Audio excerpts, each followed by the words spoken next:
Megan. And I'm Jen, and you're listening to the Travel Mug Podcast.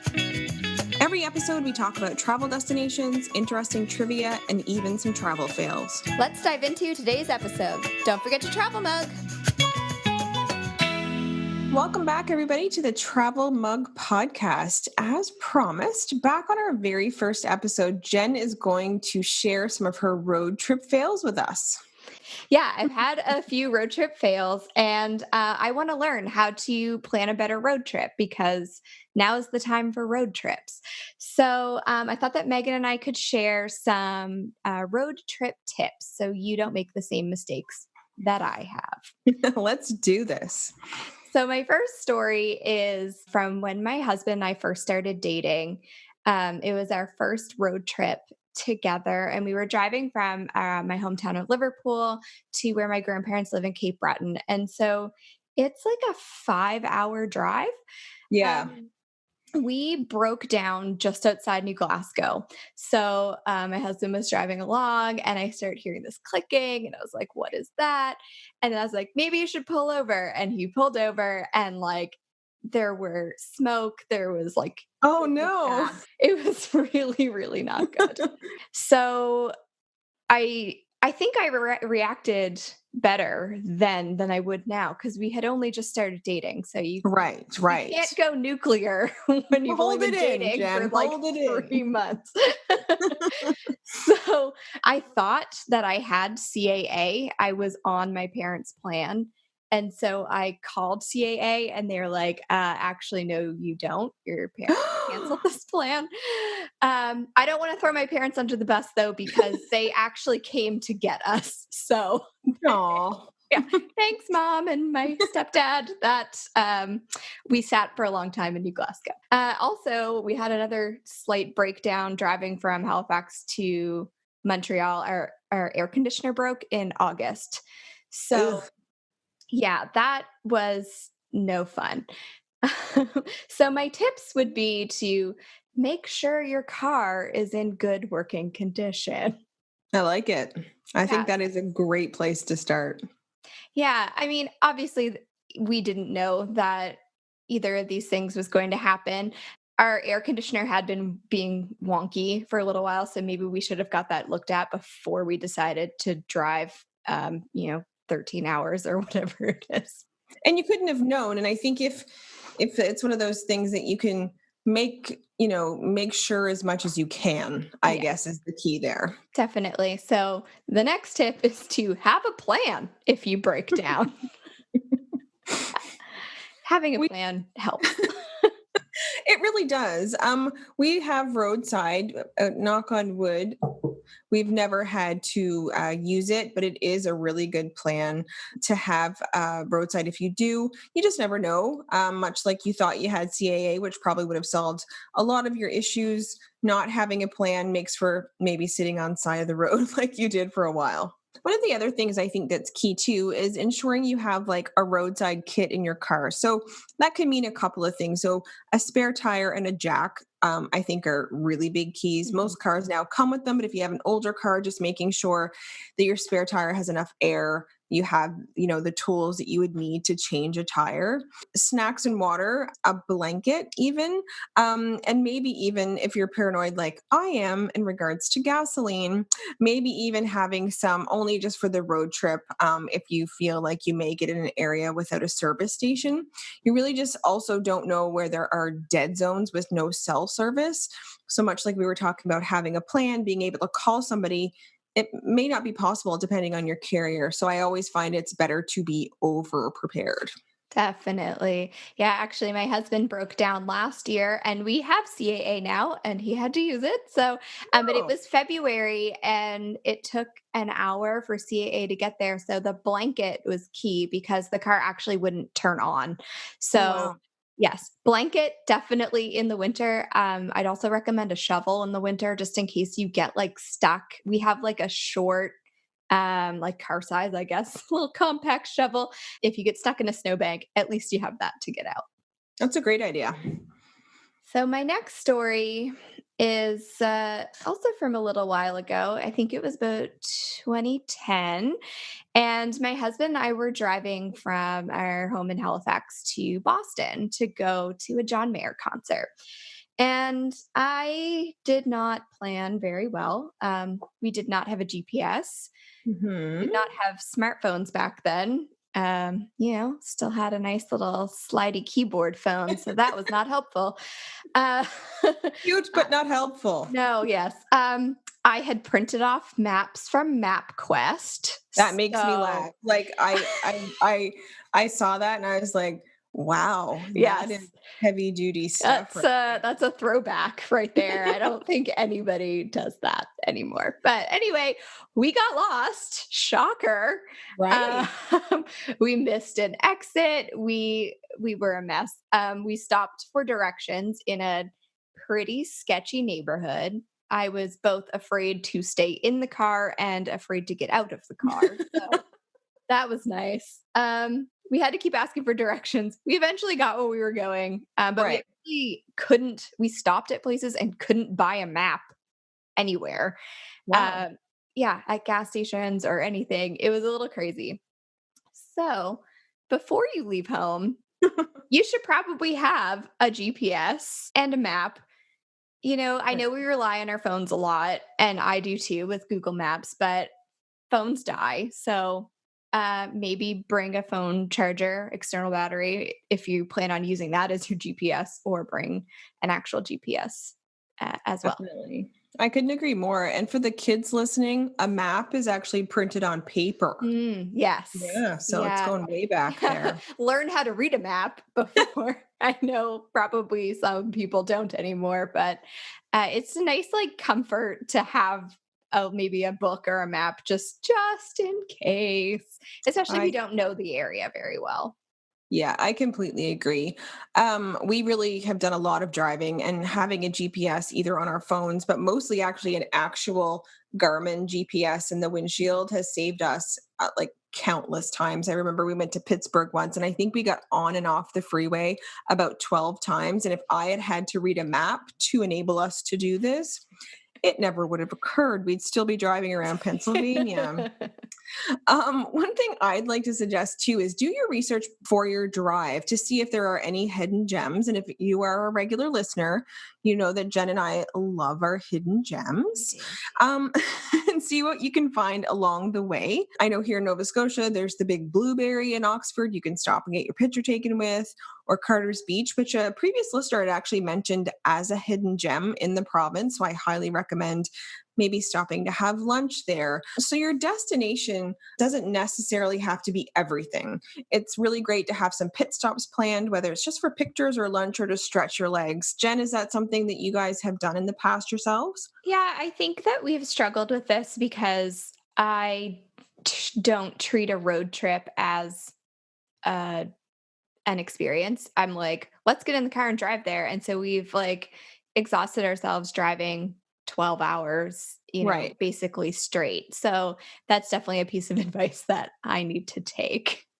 Well, don't get me wrong. I mean, I'm sort of the same way because I'm like, we have a plan. Let's arrive, yada, yada, yada. Peter's much more laid back and much more, oh, that's cool. We should stop. And it really has helped me sort of like chill a bit, which I think is always necessary rather than trying to make it all enjoyable instead of just the destination enjoyable. For sure. So my next story, we were driving from Nova Scotia to New Brunswick, which is just the next province over. We didn't get lost, which was good, but we didn't have any money for the tolls at the Cobequid Pass. So I think it's $4. Maybe it's Yeah. gone up. Yeah. So back then they didn't take credit cards. I think this was like maybe 2012 or something around there. So they like ended up taking down our information and we paid on the way back through, which was really nice. I don't know what else would have happened. Get turned around. But yeah, thankfully they take credit cards now. And so, but you should still look and see if there are tolls on your route. Oh, definitely. And I think, I don't even think they got the ability to take a credit card or anything until the pandemic when there were so many people like going to and fro. So thankfully the COVID pass here in Nova Scotia is now in the 21st century. And I just to add on, this actually happened to me and my friend. We were on a work trip, same thing. We essentially got an IOU for the return trip. Mhm. And we're just like, okay, we'll pay you on the way back. And then we're like, of course, we get on the way back and we tell them we owe you money because that's what Atlantic Canadians do. And they're like, oh, thanks. We'll take $8 instead of 4. And off we went. So a very, very strange experience. Yeah, it is. And I know driving around the US a bit, there's a Yeah. lot of tolls. We don't have that as much, at least in Atlantic Canada, as so I mean, just making sure you're having change like quarters and stuff, because a lot of them were like 75 cents. So, you don't necessarily want to swipe your credit card for 75 cents. So just keep No. that in mind. And while you're mapping out your route for tolls, map out your route for pee breaks and food breaks and getting gas and making sure you know where gas stations are. Oh yeah, definitely. When we get to the halfway point of needing to refill, I start to like get a little itchy. And rather than just like ride me about it too much, Peter's like, I know we'll have to get gas fairly soon. And he's really good about my anxiety, but I tell you, refueling makes me feel instantly calm. I don't know what it is, but that's how it goes. Yeah, I've never actually run out of gas, but we've been close. I know when we were driving to Montreal before, it was like, oh, okay, like where is the next gas station? Like, oh shoot, we're getting kind of low. And then one other time I was with my best friend and we were driving from Minnesota back to Thunder Bay. And she was like, "Oh, my car can make it. Like, no problem. We were in the middle of nowhere, Minnesota. Like nothing anywhere. I don't even think we had cell service at some points. I was freaking out. And my best friend's like, "I know my car. We're going to be fine." And I didn't relax until we rolled into that gas station. No, I was so no, stressed out.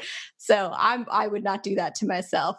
That was no. horrible. Did you tell her that the trust was broken? Like I'm like really stressed here. Like that would stress me out I so much. mean, we made it, so I guess she did know her car. I guess. I've actually seen that some new cars text you when the fuel is getting low, and I need that in my life. I That like is that. that's fancy sounding for I sure. know. I've actually only ever run out of gas once, and that was when I was younger delivering pizzas. The people on the other end, when I did get there, were not happy. But I guess that one incident scarred me because here I am with gas anxiety in terms of refueling. So it obviously stuck with me. It did. You learned your lesson young. I did. I did, but I wish I was more chill. Anyhow, here we are. So for us, we did one time. Now, this all comes down to planning, and I've really loosened up over the years much more with the planning. And Peter's sort of come to the middle where he plans a little bit more. So we've got a groove, but we did once drive for 14 hours from Halifax and ended up in Burlington, Vermont, which is popular. It's a great little city, but it was during the summer. We had no place to stay, and it cost us a lot of money to get like literally one of the last rooms in town. It's funny, we have gone back since and stayed there because we enjoyed it, but that was out of dire necessity. And along the same lines too, is on a drive to New York City, we did not plan our first night accommodation. We knew we wouldn't get there that same night, so we had to literally find some random roadside, like I swear, like Red Roof Inn or something. It was like late at night, and that is just not my comfort zone. I don't need to plan everything, but I need to know where I'm going to like lay my head. So really that's the first tip there, is really to reduce stress. Plan your stops for the night and book your accommodation in advance. If you love flying by the seat of your pants, ignore what I've just said. But if you want to know where you're sleeping, I would highly recommend that. Yeah, I can't imagine driving somewhere without a plan on where you were going to sleep. That I can't. I can't even. No, no, and we've not done it since, and Peter's now on board, like, yes, we should know where we're sleeping at the very least. What else do you recommend? Yeah, so if you're planning a road trip with multiple stops, if you're staying the night along the way, you can research the area and find other small little detours that are around for something to do and just kind of make your road trip more interesting and explore different places. I know we've done this like driving into the States and just kind of taking little detours to like even waterfalls or national parks just to kind of break it up and see something different. And it's really nice to just explore the little areas you're in, not just drive to your final destination. 100%. And again, I never used to be the fan of the road trip, but Peter's really molded us into sort of like, having fun and doing a little bit more than just the driving, the one place, the moving on. So if you are staying somewhere, like you said, multiple days, do some research, see what's in the area because there may be some hidden gems that you might want to see along the way, which I think are important if the purpose of your vacation is a road trip. Yeah, I think you have to be careful in planning that you're not trying to drive too much in one day or even in the next couple of days. You don't want to drive 12 hours, sleep, drive 12 hours, sleep, drive 12 hours. Like No.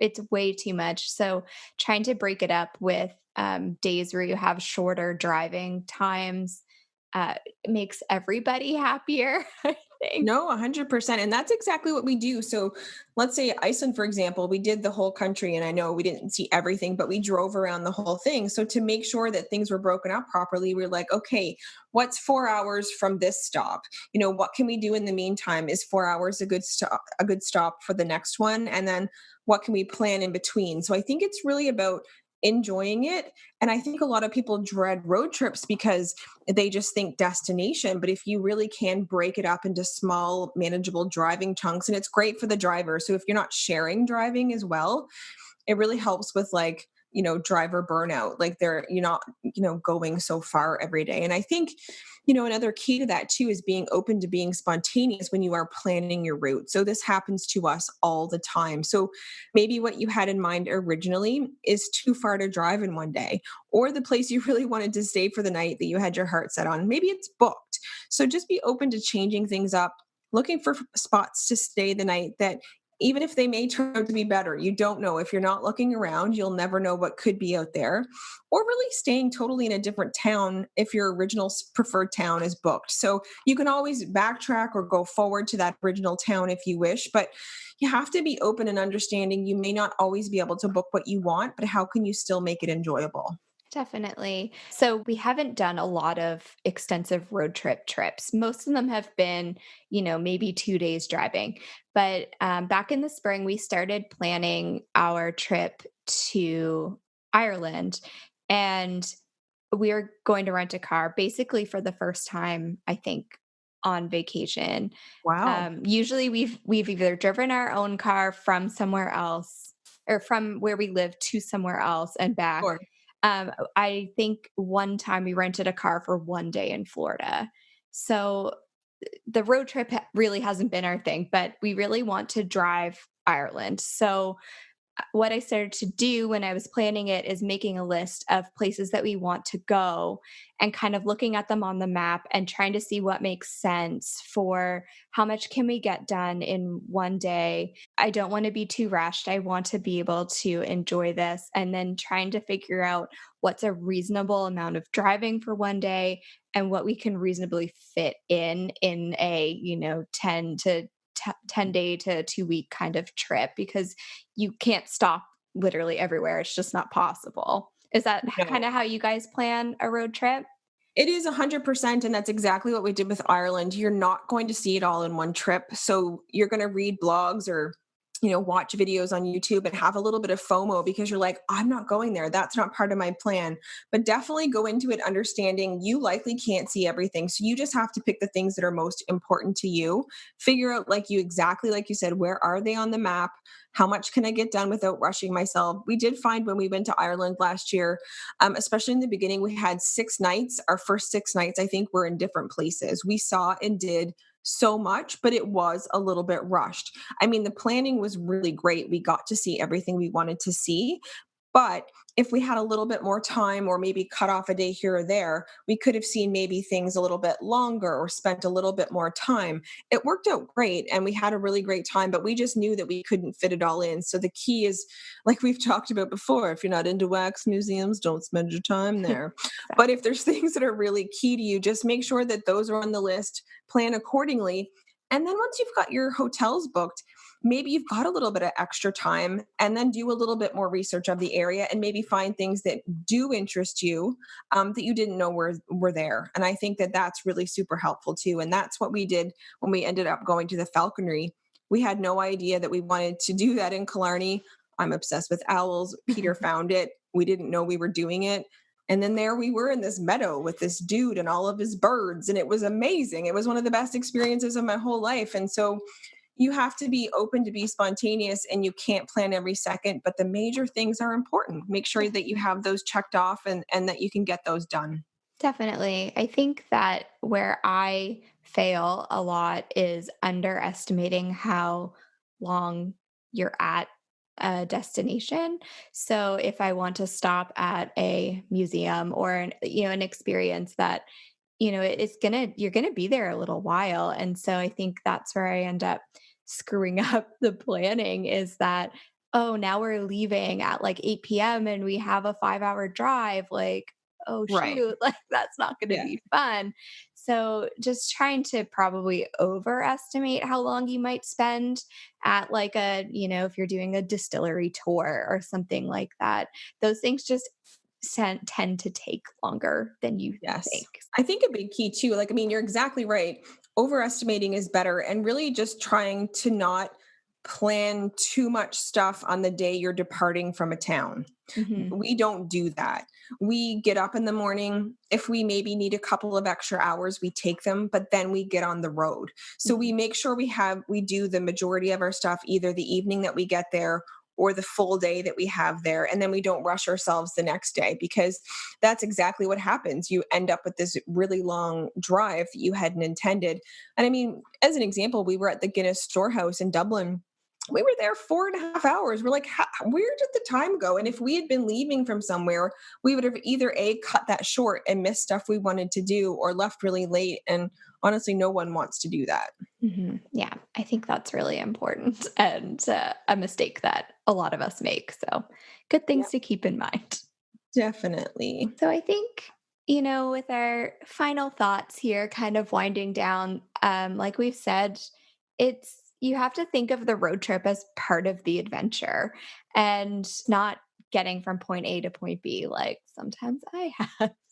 Um, you just need to, yeah, like have time to have fun and be spontaneous and leave time to stop along the way. And while you're driving, we've done a few road trips as a family back when I was a kid, and we like to play games in the car. And you can do the classics like I Spy or whatever. My dad likes to play the license plate game, what we call it. So you're spotting different license plates while you're driving along, and we kind of like would write them down and see how many different ones that we would see. And it was fun. Like we had a really good time with that, and we actually still do it every summer. We take like the whole summer. This year we won't see many because No, yeah, not it's a not many. post-pandemic game. Okay, yeah. Maybe we'll be able to play it again, but yeah. But just doing little things like that can make the driving aspect more enjoyable. Yeah, we used to play one too where we would look at road signs and we would try to get through the alphabet. So it would have to be a place name, so not like random words, but actual place names and try to find like A, B, C, D, E as you drive down the road or Yeah. whatever. And again, when you're a kid, it takes some time up, but honestly, as an adult, if you need to look around and find something to do, it doesn't hurt to have something to concentrate on. Yeah. Do you know what else I like to do in the car on road trips?